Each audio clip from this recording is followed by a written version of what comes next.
শফিক এখন গ্রেপ্তার। হ্যাঁ, ঠিক শুনছেন, ঠিক দেখছেন, শফিক এখন গ্রেপ্তার। সেই জনপ্রিয়তা ইউটিউবার শফিক এখন গ্রেপ্তার হয়ে গেছে। কী কারণে গ্রেপ্তার হয়েছে সেটাই আজকে আমরা জানবো। এমন কোনো ছেলে এবং বুড়ো মানুষ নেই যে শফিককে চেনে না। প্রত্যেকটি মানুষই কম বেশি শফিকের ভিডিও দেখেছে, কারণ পল্লীগ্রাম টিভির মেন হিরো হিসাবে কাজ করতেন শফিক।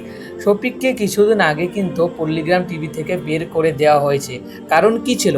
শফিকের নামে অভিযোগ ছিল তিনি নাকি নোংরামো করত এবং মেয়েদের সঙ্গে বাজে ব্যবহার করত।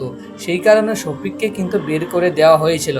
কিন্তু এই ভিডিওটা যখন শফিকের কাছে পৌঁছায়, তখন শফিক দেখে ভিডিওটা বলেছিল এটা আমার ওপর মিথ্যা অভিযোগ করা হয়েছিল, আমি এইরকম কিছুই করি নাই। কিন্তু আজ কেন শফিককে গ্রেপ্তার হতে হলো?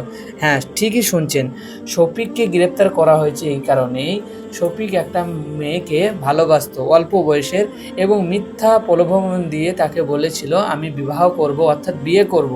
কিন্তু বিয়ে না করে তার সঙ্গে খারাপ সম্পর্ক জড়িয়ে পড়ে।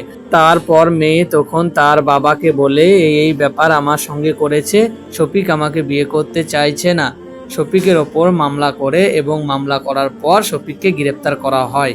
আর আর এমন কোনো ভিডিও নেই যে দেখবেন পল্লীগ্রাম টিভিতে 100টা ভিডিওর মধ্যে দেখবেন 90% অর্থাৎ 90% প্রেম ভালোবাসার ভিডিও আপলোড হয়। এখানে শফিকের কোনো বেশিরভাগ দোষ নেই। দোষ হচ্ছে যেখানে ডিরেক্টররা তৈরি করে, অর্থাৎ পল্লীগ্রাম টিভির যারা ডিরেক্টর, প্রডিউসার যারা আছে, যারা মালিক, তারা কিন্তু শুধুমাত্র প্রেম ভালোবাসার ভিডিও করে যাতে করে ভিউজ বাড়ে। আর এই সমাজটাকে সবথেকে বেশি নোংরামো করেছে পল্লীগ্রাম টিভি। তাই পল্লীগ্রাম টিভি থেকে দূরে থাকবেন। আর কথায় আছে না, যারা গরিব থেকে টক করে ধনী হয়ে যায় তাদের একটা অহংকার চলে আসে। ভালো থাকবেন, সুস্থ থাকবেন, আবার পরে ভিডিওতে দেখা হবে। আমার এই চ্যানেলে নতুন হয়ে থাকলে চ্যানেলটিকে সাবস্ক্রাইব করে আমার পাশে থাকবেন।